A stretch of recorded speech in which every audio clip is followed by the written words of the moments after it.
అల్లు అర్జున్, సుకుమార్ కాంబినేషన్లో తెరకెక్కిన 'పుష్ప 2' 50 రోజులను పూర్తి చేసుకుంది. 50 రోజులు పూర్తి చేసుకున్న ఇప్పటికీ 25 లక్షల షేరును తగ్గకుండా వసూలు చేస్తూ ట్రేడ్ వర్గాలని ఆశ్చర్యపరుస్తుంది. ఈ చిత్రం 55వ రోజు కలెక్షన్లను తెలుసుకోబోయే ముందు ఒక చిన్న రిక్వెస్ట్, మన ఛానల్లోని వీడియోస్ చూసి నచ్చితే సబ్స్క్రైబ్ చేసి లైక్ కొట్టి షేర్ చేయండి. నటీనటులు, సాంకేతిక నిపుణుల రెమ్యునరేషన్తో పాటు ప్రమోషన్ ఖర్చులు అన్నీ కలుపుకొని ఈ చిత్రాన్ని 450 కోట్లకు పైగా భారీ బడ్జెట్తో మైత్రి మూవీ మేకర్స్ నిర్మించారు. 1000 కోట్ల ప్రీ రిలీజ్ బిజినెస్ జరుపుకొని సంచలనం సృష్టించింది 'పుష్ప 2'. అందుకు తగ్గట్టుగానే 620 కోట్ల షేర్, 1250 కోట్ల గ్రాస్ బ్రేక్ ఈవెన్ టార్గెట్తో ప్రేక్షకుల ముందుకు వచ్చింది. రిలీజ్ అయిన తొలి రోజే ఈ చిత్రం 294 కోట్ల భారీ ఓపెనింగ్స్ని అందుకుంది. అదే జోరును కంటిన్యూ చేస్తూ తొలి వారంలో 1000 కోట్లు, 2 వారాలకి 1400 కోట్లు, 21 రోజుల్లో 1700 కోట్లు, 32 రోజుల్లో 1831 కోట్లను రాబట్టింది 'పుష్ప 2'.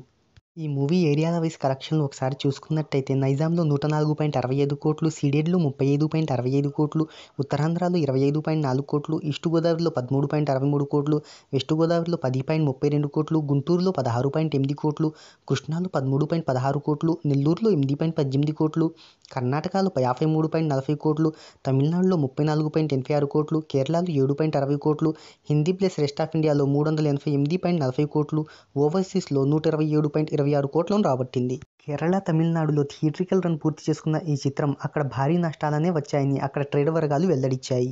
ఇక 55వ రోజు వర్కింగ్ డే కావడంతో కేవలం 23 లక్షల షేర్ను మాత్రమే రాబట్టింది. ఇక త్వరలో ఓటీటీలో స్ట్రీమింగ్ కానుండడంతో ఇక 'పుష్ప 2' ఏ మేరకు వసూళ్లను రాబడుతుందో చూద్దాం.